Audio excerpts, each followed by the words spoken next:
श्री गुरुभ्यो नमः. अंतर्ब्रह्मच्या आजच्या या व्हिडिओत आपल्या सगळ्यांचं मनपूर्वक स्वागत आहे. आपल्याला कधी प्रश्न पडला आहे का की आपण एखादी साधना सुरू केली आहे तर ती इतरांना आपल्याला सांगावीशी का वाटते?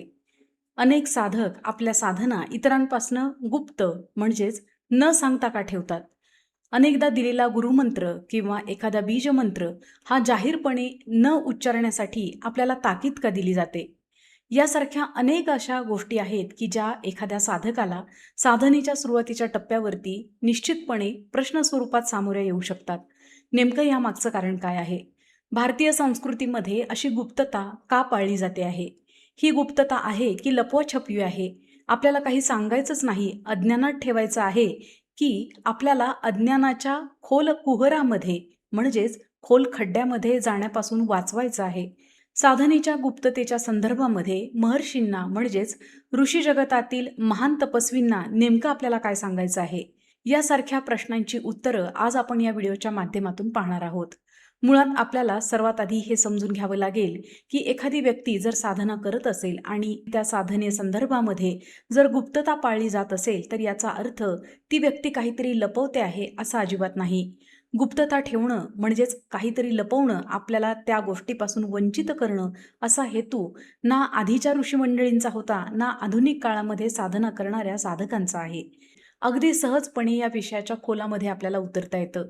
अगदी सोप्या साध्या उदाहरणाच्या माध्यमातून जर समजून घ्यायचं झालं तर आपल्याला शेतकऱ्याचं उदाहरण इथं देता येईल. पुढच्या पिकासाठी तयार केलेली शेतजमीन शेतकरी अगदी निगुतीनं सांभाळतो आणि योग्य वेळ येताच त्याच्यामध्ये अतिशय अव्वल दर्जाचं बीज पेरून मोकळा होतो. बीज पेरल्यानंतर आवश्यकतेनुसार पाणी दिलं जातं, खतं घातली जातात आणि मग सुरू होतो पूर्णपणे विश्वासाचा खेळ. खरं तर त्या विश्वासाच्या आधारावरतीच अख्खं जग चालतं आहे. आपण पेरलेलं बी हे उगवणारच आहे, भूमी आपल्याला तिचं दान देणारच आहे, या भावनेनं हा सगळा प्रवास सुरू होतो. अगदी याच पद्धतीनं साधकाचाही प्रवास आहे. खरं तर भारतीय परंपरेमध्ये एखाद्या साधनेसाठी ज्या वेळेला आपण गुरूंच्या मार्गदर्शनामध्ये प्रवासाला सुरुवात करतो त्यावेळेला कित्येकदा बीज स्वरूपामध्ये काही मंत्र दिले जातात. या बीज स्वरूपातल्या मंत्रांना तसा स्वतंत्र अर्थ असत नाही, मात्र त्यामुळे निर्माण होणारा जो ध्वनी आहे तो त्या त्या साधकाला त्याच्या पात्रतेनुसार, त्याच्या क्षमतेनुसार आणि त्याच्या पूर्वपुण्याईच्या अनुषंगाने जे फळ द्यायचं आहे तो देत राहतो. अर्थात इथं गुरुशिष्य परंपरेनं आलेल्या साधनेमध्ये कमालीची गुप्तता पाळली जाते आणि ही कमालीची गुप्तता पाळण्यामागे सगळ्यात महत्त्वाचं कारण जे आहे ते साधनेच्या बाजूने नाही तर साधकाच्या बाजूने आहे आणि म्हणूनच ते अतिशय महत्त्वाचं आहे. आता आपल्याला सहज प्रश्न पडेल, साधकाच्या बाजूनं गुप्तता पाळण्याचं कारण काय? अगदी व्यावहारिक पातळीवर ही बाजू समजून घेऊयात. समजा मी एखादी साधना करायला सुरुवात केलेली आहे. माझ्या सद्गुरूंनी, माझ्या मार्गदर्शकांनी त्या साधनेच्या संदर्भामध्ये मला व्यवस्थित नियमावली सांगितलेली आहे आणि अर्थात त्यातला सगळ्यात महत्त्वाचा नियम आहे तो म्हणजे गुप्ततेचा. परंतु मानवी स्वभावाला अनुसरून मी जी साधना करते आहे तिच्या संदर्भामध्ये मला इतरांना सांगायची खूप उत्सुकता आहे. अमुक एक मंत्र मी तमुक इतक्या संख्येनं केलेला आहे, त्या मंत्राचं मी अनुष्ठान केलेलं आहे, पुरस्चरण केलेलं आहे, हे इतरांना सांगण्याची आपल्याला प्रचंड घाई असते. याच्यामध्ये सांगणारा साधक स्वतःचंच नुकसान करून घेत आहे याची त्याला अजिबातही कल्पना असत नाही. कुठलीही गोष्ट जी आपल्याला पूर्णपणे फलित व्हायची आहे त्याच्या आधीच जर आपण तिचा गवगवा केला आणि जगजाहीर करत तिच्याविषयी बोलत सुटलो तर आपली सगळी ऊर्जा ही बहिर्मुख होते. म्हणजेच आपण साधनेच्या संदर्भामध्ये एखाद्या व्यक्तीला सांगतो आहोत तर तिची प्रतिक्रिया काय आहे, ती आपली वाहवा करते आहे किंवा तुम्हाला कसं जमतं असं म्हणते आहे, या सगळ्या बाह्य बुडबुड्यांकडे त्या साधकाचं लक्ष लागतं आणि साधनेचा जो मूळ हेतू आहे अंतर्मुख होण्याचा तोच इथे निकाली निघतो. दुसरा एक अतिशय महत्त्वाचा घटक या अनुषंगाने आपल्याला लक्षात घ्यावा लागेल. साधनेच्या संदर्भामध्ये जेव्हा एखादा साधक गुप्तता पाळत असतो तेव्हा तो त्याच्यावरच उपकार करत असतो. कसा ते पाहूयात. या ब्रह्मांडामध्ये निर्माण झालेला प्रत्येक जीव हा त्याच्यामध्ये अद्वितीय आहे. त्याच्यासारखा दुसरा जीव असू शकत नाही. अर्थात मानवाचे अनेकविध प्रकार आहेत, मात्र एकच व्यक्ती अगदी तंतोतंत दुसऱ्या व्यक्तीसारखी असू शकत नाही. साधना करत असताना जर एखादी गोष्ट मला फलित झालेली असेल आणि ती जर मी इतरांना सांगत असेल तर ऐकणाऱ्याच्या मनामध्ये आपल्यालाही अशा प्रकारे फलप्राप्ती व्हावी अशी सहज इच्छा निर्माण होऊ शकते आणि बघा, मूळ हेतूच इथे निकाली निघतो. जर ब्रह्मांडामध्ये मी अद्वितीय आहे याचाच अर्थ साधनेच्या संदर्भामध्ये जरी ती साधना माझ्या गुरूंनी माझ्याबरोबर माझ्यासारख्या अनेक 10 लोकांना 10 शिष्यांना दिली असेल तरी प्रत्येक शिष्यागणिक त्या साधनेचं फलित हे वेगळं आहे. मात्र मी इतरांना सांगत असताना माझं जे फलित आहे ते अगदी अधोरेखित करून सांगत असेल तर ऐकणाऱ्या जीवाच्या मनामध्ये फक्त ते फलितच समोर दिसतं आणि तो त्या साधनेसाठी उद्युक्त होतो. आणि इथेच सगळ्यात मोठा अज्ञान आणि अंधकाराचा प्रांत सुरू होतो. आपल्या देशातील आध्यात्मिक खजिन्याचा जर विचार करायला सुरुवात केली तर त्या खजिन्यावरती असंख्य कुलूप, असंख्य संरक्षणं आधीच लावून ठेवलेली आहेत. म्हणूनच आपल्याकडे काहीही झालं तरी गुरुशिवाय ज्ञानप्राप्ती नाही हे अगदी न कळत्या वयापासून आपण ऐकत आलेलो आहोत. हे कुलूप किंवा हे संरक्षण सर्वसामान्य जीवांना त्या गोष्टीपासून दूर ठेवणं याच्यासाठी आहे का? तर निश्चितपणे नाही. ज्या जीवाची पात्रता निर्माण झालेली आहे त्या जीवासाठी हे दरवाजे आपोआप उघडले जातात. अगदी सामान्य उदाहरण पाहूयात. समजा आपण एखाद्या तहान्या मुलाला पुरणपोळीचा घास जर भरवला तर निश्चितपणे त्याला तो पचणार नाही. तो घास चावण्यासाठी त्याच्या मुखामध्ये अजून दात यायचे आहेत. अशीच गत साधनेच्या मार्गावरती प्राथमिक स्तरावर असलेल्या साधकांची असते. आता आपण म्हणाल की कोणता साधक प्राथमिक स्तरावर आहे किंवा उन्नत स्थितीमध्ये आहे हे कसं ओळखायचं? खरं तर ते आपलं कामच नाही. आपले सद्गुरू आपली अवस्था ओळखून आपल्याला योग्य प्रकारे ज्ञान देतात आणि आपला मार्ग जो आहे तो सुकर करतात. अर्थात त्यासाठी हवी आहे प्रचंड चिकाटी आणि वाट पाहण्याची क्षमता. आपल्यामध्ये जर ती असेल तर निश्चितपणे आपण जी साधना करत आहात ही अतिशय गुप्तपणे आणि धीरानं आपण करत राहता, कुठल्याही फळाची अपेक्षा न करता. आपणही अनेकदा दीर्घकाळ साधना करणाऱ्या साधकांचे अनुभव ऐकले असतील. काहींचा आपल्याला प्रत्यक्षात सहवासही लाभला असेल. ही मंडळी कधीही आपली साधना जाहीरपणे कुणाही समोर उघड करत नाहीत. अर्थात यामागचा हेतू समोर बसलेल्या व्यक्तीच्या भल्यासाठीचाच आहे. आता साधकाच्या बाबतीमध्ये आणखीन एक घसरडी वाट आहे, ती म्हणजे साधना इतरांना सांगितल्यानंतर जे दुष्परिणाम होतात त्याची. सगळ्यात महत्त्वाचा दुष्परिणाम हा होतो की आपल्यातला कर्ता म्हणजे डुअर हा अचानकपणे वाढीला लागलेला आपल्याला दिसून येतो. आपण अनेकांच्या मुखातून ते काय साधना करत आहेत हे ऐकलं असेल. ते ऐकत असताना सूक्ष्मपणे त्यांच्यामध्ये असणारा जो अहंकाराचा भाव आहे तो देखील आपण अधोरेखित केलेला असू शकतो. आपल्या नजरेतून या गोष्टी सुटत नाहीत. मग पहा, साधक म्हणून जर मी एखादी साधना सुरू करत असेल आणि ती साधना पक्व झाली आहे किंवा नाही हे देखील मला कळलं नसेल, याच टप्प्यावर ती जर मी इतरांना सांगत सुटले असेल तर निश्चितपणे मी साधनेमुळे निर्माण होणाऱ्या ऊर्जेचा कायमसाठी क्षय केला आहे, ती उणी केली आहे. मुळातच कोणत्याही धर्मातला साधना मार्ग अंतिमतः त्या व्यक्तीच्या भोवती असलेल्या कर्तेपणाच्या विविध पुटांना, विविध आवरणांना कमी करण्यासाठीच आखलेला आहे. आणि इथे मात्र साधना काय करतो आहे हे सांगत असताना त्याच्या अगदी विपरीत करणी ही साधक म्हणून माझ्याकडून होते आहे. अर्थात याचा शेवट पुढे जाऊन काय होणार आहे हे मी आपल्याला स्वतंत्रपणे सांगण्याची आवश्यकता नाही. आपल्याकडील दत्त संप्रदाय असेल किंवा नाथ संप्रदाय असेल, या संप्रदायांचा अनुभूतींवर म्हणजेच स्वतःच्या अनुभवांवरती जास्त भर आहे. गुरूंच्या आज्ञेनं आपण जी काही साधना करतो आहोत तिची जाहीरपणे आपल्या सहअध्यायांमध्ये देखील चर्चा करायची नाही, अशी सक्त ताकीद, अशी सक्त मर्यादा या परंपरेनं दीर्घकाळ आपल्याला घालून दिलेली आहे. याच्या मागचं कारण हेच आहे. शिष्यानं आपली साधना निमूटपणे करत राहावं, एकट्यानं करत राहावं आणि येणारे अनुभव देखील ते त्यानं त्याच्यापुरतेच मर्यादित ठेवावेत. खरं तर या दोनही मार्गांवरती जो शिष्य, जो साधक दीर्घकाळ चालतो आहे त्याला येणारे अनुभव हे केवळ अद्वितीय असतात. कल्पनेच्याही पलीकडे असे अनुभव हे साधक घेत असतात. मात्र या अनुभूती येण्यामागे देखील गुरूंची एक लीला आहे. या अनुभवांमध्ये साधक अडकतो आहे का? तो तिथेच रेंगाळतो आहे का? की आलेले अनुभव एका हाताने बाजूला सारून त्याचा जो मार्ग आहे तो निर्धारानं चालतो आहे हे पाहण्यासाठीच निरनिराळे अद्वितीय अनुभव आणि कधीकधी सिद्धी देखील दिल्या जातात. मात्र सर्वसामान्य माणसं या अद्वितीय सिद्धी आणि आलेले अलौकिक अनुभव याच्यामध्येच गुरफटून त्यांचा मार्गच कुंठित करून घेतात. आणि म्हणूनच याची खबरदारी म्हणून ऋषी परंपरेनं दीर्घकाळ साधना मार्गाविषयक गुप्तता बाळगलेली आहे. ज्या जीवाची साधना करण्याची योग्य वेळ आलेली आहे त्या जीवाला ऋषी परंपरेच्या माध्यमातून गुरुमंडळाकडून योग्य ते मार्गदर्शन प्राप्त होतं आणि त्या जीवाचा साधक म्हणून प्रवास सुरू होतो. आणखीन एक व्यावहारिक गोष्ट इथे मला आपल्या निदर्शनास आणावीशी वाटते. साधक म्हणून मी काही साधनं करत असेल आणि ती मला इतरांना सांगण्याची इच्छा होत असेल, त्यावेळेला क्षणभर थांबायचं आणि ऐकणाऱ्या जीवाचं आपण नुकसान तर करत नाही ना, हा प्रश्न स्वतःला विचारायचा.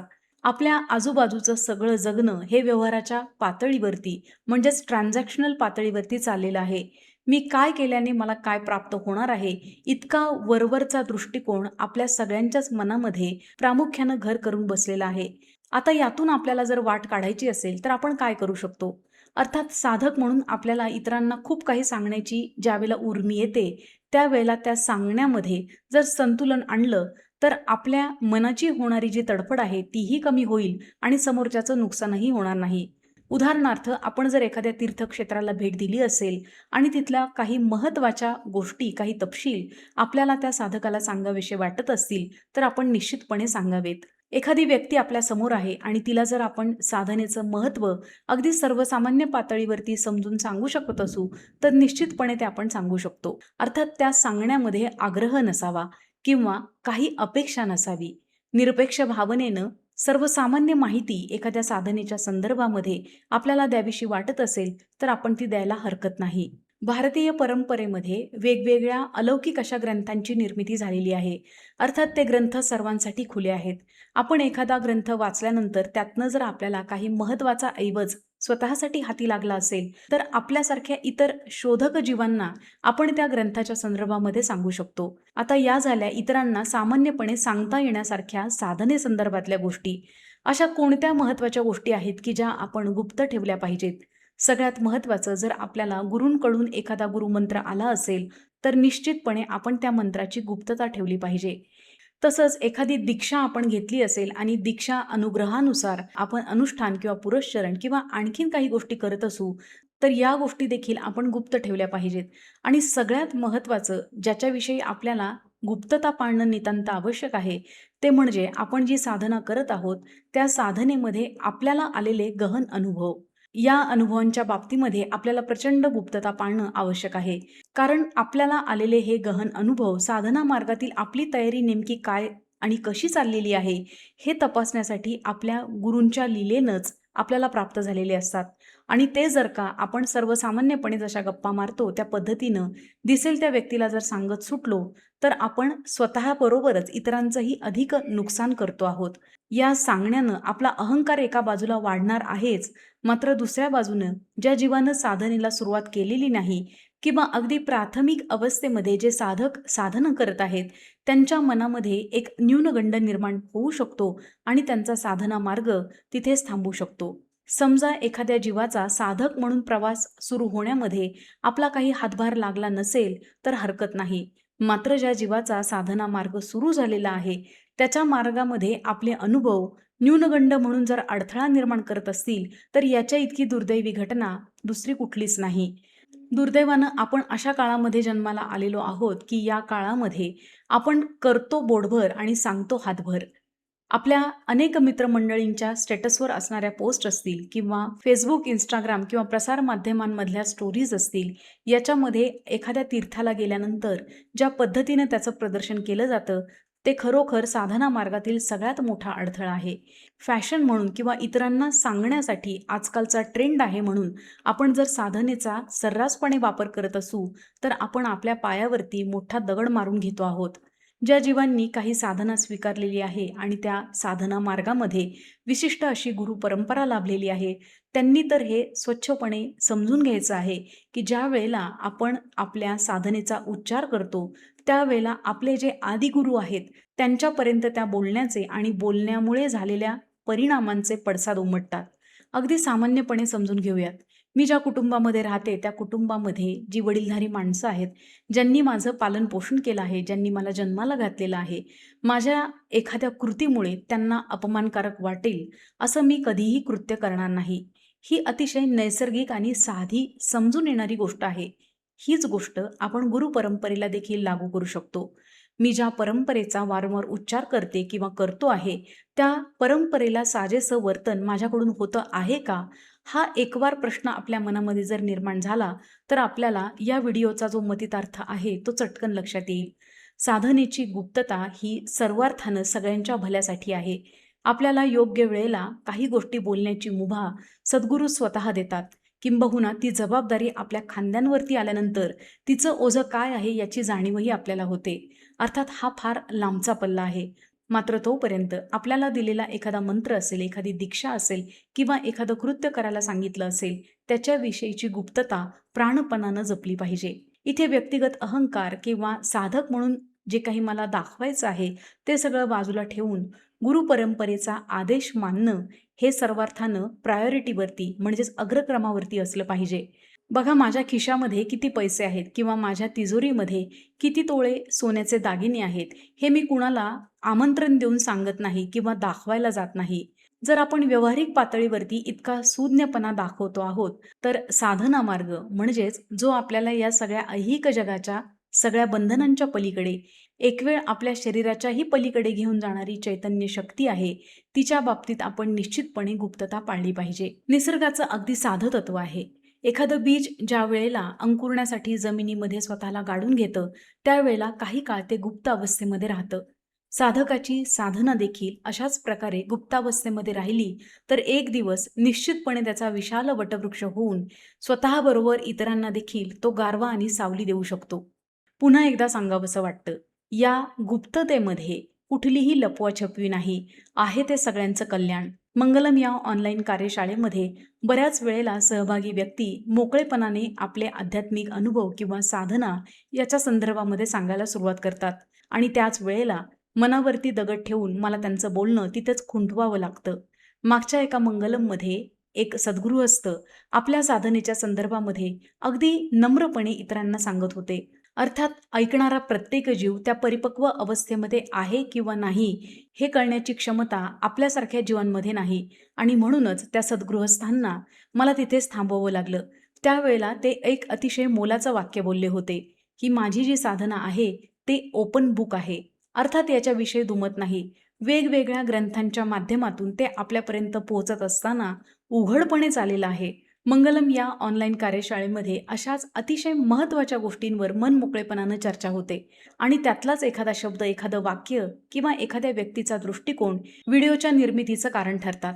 मंगलम या ऑनलाईन कार्यशाळेमध्ये झालेली चर्चा थोडीशी विस्तारून आपल्यासमोर मांडण्याच्या हेतूनं केलेला हा व्हिडिओ प्रपंच होता. आपण जी साधना करत आहात ती यथासांगपणे आपल्या इच्छेप्रमाणे गुरु आज्ञेचं पालन करत अखंडपणे आपल्याकडून घडत राहो अशी सगळ्यांच्या वतीनं सगळ्यांच्यासाठी सद्गुरूंच्या चरणी प्रार्थना अर्पण करते आणि आज या व्हिडिओमध्ये इथेच थांबते. मंगलम या ऑनलाईन कार्यशाळेमध्ये आपल्यालाही सहभागी होण्याची इच्छा असेल तर डिस्क्रिप्शनमध्ये दिलेल्या व्हॉट्सॲप क्रमांकावरती संपर्क करून आपण आपली नावनोंदणी आजच करू शकता. पुन्हा भेटूयात असाच एक छानसा व्हिडिओ घेऊन. तोपर्यंत श्री स्वामी समर्थ.